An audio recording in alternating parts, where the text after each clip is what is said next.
Hello everybody, welcome back to my channel. My name is Queenie for those who don't know me. Before I get into it, please make sure to like this video, subscribe and hit the bell, and leave a comment down below. All right, so it is another dinner party, and Keisha and Kwame, I think they were first to come in. And as other couples are walking in, Keisha's really digesting the fact that she has been given the short end of the stick when it comes to dealing with Kwame. I don't feel like I know Kwame as well as maybe the other couples would know their other half. And that's because I haven't been to his home environment. So I'm behind a bit. She got on better than I did with my... Oh, really? That was a similar situation. I just basically got a little telling off, you know. As everyone is sharing their experiences, she obviously feels like, you know, she didn't get the full home visit. She didn't get to see his home. She didn't get to meet his family. She saw his friends, but one of the friends was, if not all of those friends, were already at the wedding. You know, she didn't really gain more insight on Kwame's personal life. So I can see how she feels like she's been gypped. Man, poor Keisha. With the exception of when she was, you know, fiending for the peen in the beginning, she really has her work cut out for her. When everyone else finally arrives, they are shocked to see that they are not the last of the couples. Matt and Whitney have returned. I feel really uncomfortable.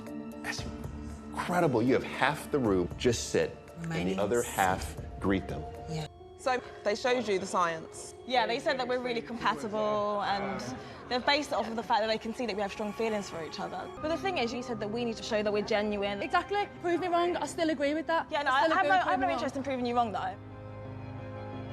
You're not the judge, jury, and executioner. I've got no interest in proving you wrong. I don't want you to talk to me about anything. I'm done with the conversation. Don't mind. I'm happy with that. Okay. Cool. Leave it at that. Leave it at that. Leave it at that. You know, I will say they do have a leg up on the other couples because one, they've already kind of learned this experiment with their own partners that they came in with. They got some feedback from the experts. They now have chosen each other and can implement the things that they learned in other relationships with this relationship. So they look like they might be the most successful out of everybody. And maybe that's why Zoe is so upset because, Zoe has a real problem with these two being together. And so does Thomas. And I'm like, you know, Matt and Whitney don't give two craps about you. And Zoe's there like, well, I don't want to hear anything about your relationship. You were never going to. You inserted yourself where you didn't need to be inserted. And same with Thomas. I'm just done with the both of them. Jordan is having a conversation with Shanita, and he feels as if in order to move in with his partner, he needs to be in love with them. From my previous relationship, the next person who I live with, I have to be in love with that person. I think that's something which we haven't really spoke about that much, actually. Like the love thing. He's using love as the determining factor as to whether or not they could move in together. I think he's confused about the feelings that are coming up for him. Clearly he's pushing his insecurities onto me. And what it's saying to me is he's getting scared. Shanita somehow perceived it as him not wanting to continue the relationship outside of the experiment, which is not what he was saying. Like, they can still be together and explore a relationship, but in terms of moving in immediately after the experiment, it's gonna take some true, like, yo, I love you, we're in this, let's do it, right? In Shanita's defense, though, this was not the place. This was not the place for Jordan to bring up this conversation. Also, coming off the heels of the homestays, it might seem like he's now getting cold feet, which I don't think is the case. It was just worded wrong, and it was the wrong timing from Jordan. So during the anonymous letters this week, each couple was given a couple to write an anonymous letter about, oh gosh, I can't speak today. Basically just like where they think that relationship stands and any critiques that they can give. I think Jenna was given the critique of being a little bit more affectionate with Zoe. She's very tactile in public, whereas Jenna is not. No, frick, man. The blonde needs more attention from the brown one, okay? From the one with the brown hair. Got it. Then with Shanita and Jordan, I don't think they were called fake, but basically just saying like, you're coasting and there are a lot of issues that you guys have yet to flesh out that you need to flesh out, or you're not giving this process a proper try. I mean, I'll be honest, there is a lot we need to discuss in terms of post-experiment. I mean, I think tonight's been a flipping good, clear, evidence of that. But usually people are quite excited about starting that journey. And for Jordan, he seems like he's quite nervous about that. Right. And what he's doing is he's deflecting. You know what? Like, of course, yeah, there is some ironing out to do with every relationship, especially now because Jordan brought up the whole love thing. But I think people are so used to seeing toxicity that when we see people getting along, it's like, nah, can't be real. There must be something else going on. Somebody must be lying about something, which in some cases is the truth. But with these two, when there have been issues, they have addressed them. They rarely sweep things under the rug. And when they're good, they're genuinely good. So I don't know why that was their critique, but you know, they even mended fences about the whole love thing. Clearly there was a miscommunication. So I'm cool with them coasting. They're fine with me. Sophie is called out for not speaking up enough when it comes to Jonathan's controversial opinions, and those controversial opinions of Jonathan were criticized. I know that he says a fucking load of shit that comes out his mouth. He does. It's like, I don't agree with all of it. Be honest, you didn't like it when she spoke. You were very defensive, and it did make me uncomfortable. Along the process, he has learnt that with Sophie's help, with everybody's, it doesn't matter. Your opinions have got to be validated by everybody, and there's a lot of women at this table. No man should comment on a woman's body, period. First of all, I'm sick of Thomas. I have had enough. I don't think I've ever been on the boat, but I'm absolutely at the depths of the sea at this point. I cannot stand his antics. It's just, and then he has the audacity to act like his shit don't stink. It do, baby, it do. Badly. Okay, that's number one. Number two, Sophie does speak up. Maybe not in public, but she has called him out on his stuff just to say, excuse me, what is up with that? Why don't you like hearing different opinions or whatever the case may be? Like, she does call him out, and you know, maybe she's trying to do the whole presenting as a united front in public, which, listen, it is so important in relationships. Some people might perceive it as fake, but honestly, it's just a preservation of the relationship. The person who really needs to be called out is Jonathan. Like, I get them trying to pick at Sophie a little bit just to say, like, girl, stand up for yourself. But it's Jonathan that needs the slap on the wrist here or elsewhere. Who knows? Wherever you see fit to slap.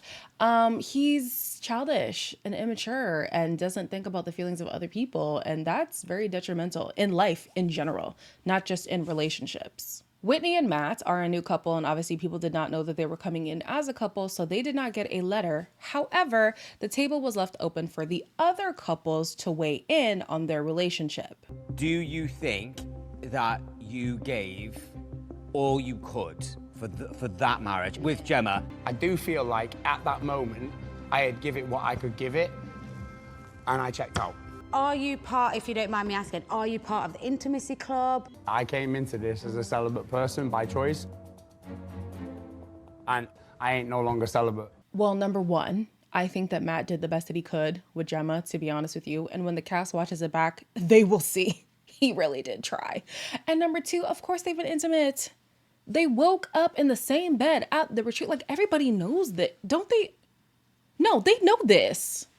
So at the last commitment ceremony, George and Adrian had a little fallout regarding Thomas and April's drama. And George and Adrian want to hash it out again. And Adrian is not letting up. If you're not happy with April, I feel like I get my friend. And if you're over the moon in love, I feel like I get a person who can't really be as true. That's what I feel like. I don't like the way he swears and calls my wife a C-U-N-T. Yeah, neither do I. And he gets told that by me. But it keeps happening. Adrian. I felt betrayed. Now, we'll make sure it is 1 minute because it's been going on a long time. Okay, we'll conversation later because... No. Thomas is just insufferable. That's it. Point blank and the period. And if this is him naturally, like if he's not playing it up for the cameras,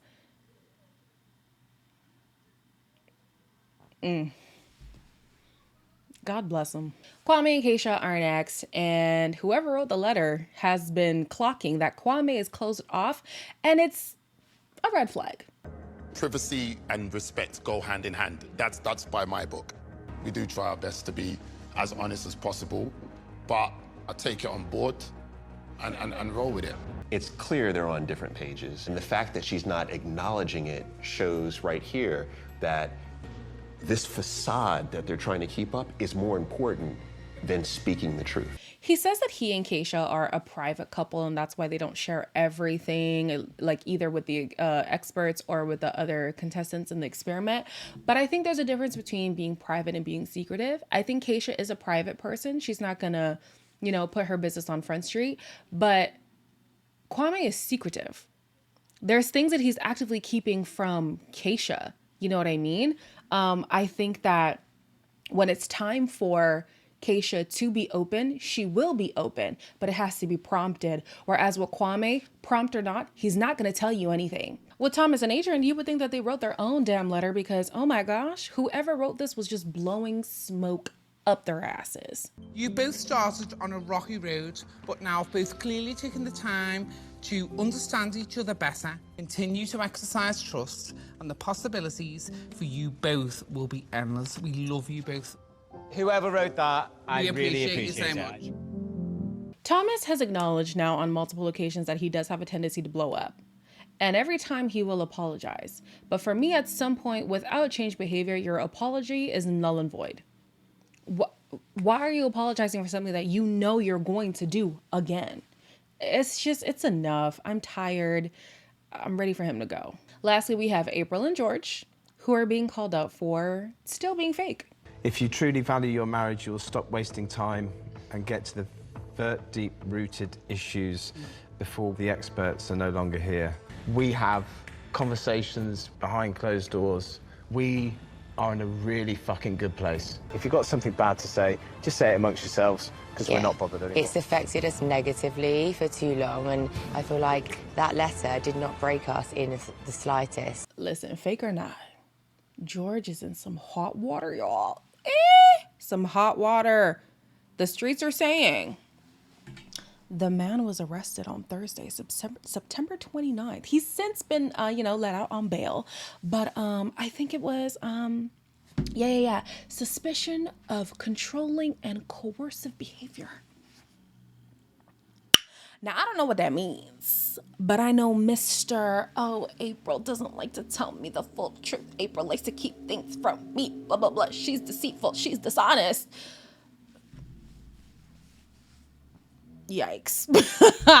Yikes. I do not know the details, but it seems like it's a big deal. The reporters have been reaching out to Channel 4, the maths team. Nobody is saying anything, so we'll see what that's about real soon. So if the lighting didn't tip you off, it's the next day, okay? A lot happened last night. The video's late. They're always going to be late. You guys know what it is at this point, okay? So Homestays Part 2. Thomas and Adrian's different perspectives about their sexual intimacy comes up in conversation multiple times. Tom is more attracted to people for his self-confidence, for people who want to feel that they're invested in him, want to rip his clothes off, that'll build him, that'll feel on the same wavelength. I think this chat is really focused on sex, and the things that we've worked really hard for are kind of being disregarded. Adrian knows he doesn't want to stay here long term. I understand being a slow burn, but they don't give affectionate at all. And even when Thomas wants to kiss Adrian, it's almost like he has to keep Adrian's face in place. Like he always grabs Adrian and all this. I'm just like, Adrian don't want to be there. Even though Kwame did not want to show his home to Keisha, she decides to show him her home, which, very beautiful, very grown, sexy vibes. Like she is that girl. As you know, I got pregnant when I was 15 with my first child. Hey. 15, yeah. One room, cooker right next to my bed. Let me continue, yeah? Jesus. Over 15 years later, as you know, I have a body contouring clinic. Can I buy muscles there so I don't have to go gym? Cannot stand Kwame. Everything must be a joke. Everything must be a joke. And I'm just like, if you don't take this process seriously, I'd rather you just remove yourself than be dragging Keisha along and giving her some kind of like hope. Not hope in that like he's giving her like reassurance and all this stuff, but the fact that you're in the process insinuates that you're still trying, when he's not trying. He's not putting in any effort. Shanita and Jordan meet up with Shanita's mother, who believes that they are not ready for the next step in marriage. So you said if you're not in love with that person or you don't love that person, so what is your intention in that respect? I don't want to upset Shanita, I don't want to set expectations which I can't fulfil. Yeah. But I can understand why she was a bit like, whoa, do you know what I mean? Like, why are you telling me this? I don't think Jordan and Shanita are ready to move in together yet. I still agree with Jordan's perspective. Like, moving in, not being in love is just not gonna work. I did get some more understanding this episode, what Shanita was getting weary about. She is falling for him. And in him saying that, it's almost like he's saying, yo, I'm not where you're at, so let's manage expectations, which made her want to fall back. So that I understand. Now I'm just like, oh, okay. I thought she was just like upset, like, what, we can just move in, like, what's wrong with you? But no, it was more so like, oh, he's not at the stage that I'm at in our relationship. So that I understand. With Zoe, she's mentioned multiple times she does not want to leave the place that she lives. And so Jenna is kind of just like, okay, why am I able to bend, but you're not? So I just think we should both just breathe like a little bit and just, you know, miss each other. I've not totally ruled out Stafford, but yeah, it obviously would be a big move to, like, because I've got my business and my family and my friends in Blackpool as well. The reality with long distance relationships, they're tough. They are, even for the strongest of couples, the absence of your partner is hard. It is hard. For some people, it's absence makes the heart go fonder. And for other people, it's absence makes you realize you don't need them in your presence. You know what I mean? So with Zoe, my issue with her is she is so stubborn. At least with the move, Jenna's a little bit more lenient in saying, if I'm able to have my business run without me, I'll look into the move, but Zoe's an absolute no. And Zoe has been stubborn on a myriad of topics when it comes to their relationships. And I feel like as this relationship progresses, it's just going to be the same thing. So Jenna, if you don't want to deal with that, cut it off from now. Also, they have a difference on opinion of kids. Zoe wants children, whereas Jenna doesn't see that happening for her. But she also attributes that to the fact that she's never been in a secure relationship. So maybe it was like, why bring children into an unstable household? So I understand that. But then this just reemphasizes to me that they're just gay. They don't actually match. They're not really compatible. They're just gay. And I'm looking for the justification that the experts had in putting them together, besides the fact that they're both lesbians. Sophie's parents are still on the fence with Jonathan. They're not a fan of the difference in class, and that means both economically and just internal class, you know? Jonathan seems to think that he can come out with any funny comments whenever he likes and that everyone will take it the right way. It's an opinion, do you know what I mean? And it was just personally my thing, but obviously if people are taking offence to that, then I've got to recognise that. I'd happily be a stay-at-home husband. Who said I want a stay-at-home husband? Bit of decorating, bit of cooking. I was planning on having kids and not doing anything anymore. You need bloody money, lad. You know that coming from Yorkshire. I agree with the father. Jonathan is not it. The way that he lacks consideration for other people, that's going to permeate into their relationship. Absolutely. Just because he doesn't care about other people's opinions right now does not mean that's not going to be the case in his own relationship. I feel like they're going to get to a point where it's his way or the highway, and that's not conducive for a healthy relationship. They just have different outlooks on a lot of things. It's not going to work. So apparently, shocker to me, Thomas's parents are not very fond of Adrian. Excuse me? Excuse me? Baby, your son is a tyrant. If I don't think Adrian is suitable for our Tom, I'm going to say, is it a friendship or is it a relationship? I think for me, we are working towards a relationship every single day. I don't know how I feel. Yeah, I don't know. My biggest concerns of him going into this experiment is because we're such like his rocks. Yeah. If he's feeling like sad or he's feeling anxious, we'll let him rage and rant. I think for these two, the peak of the relationship is going to be a very strong friendship. I don't see romance budding post the experiment or even in the experiment, to be honest with you.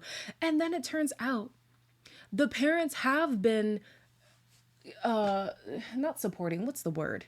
Basically, they allow Thomas to have his tantrums, and that's why at his big age, he's still throwing, you know, his toys out the pram, because his parents are still allowing it to happen. And like, for some reason, everybody's just under the assumption that whoever is in Thomas's presence is just going to have to be okay with that. No, Thomas has to grow the hell up.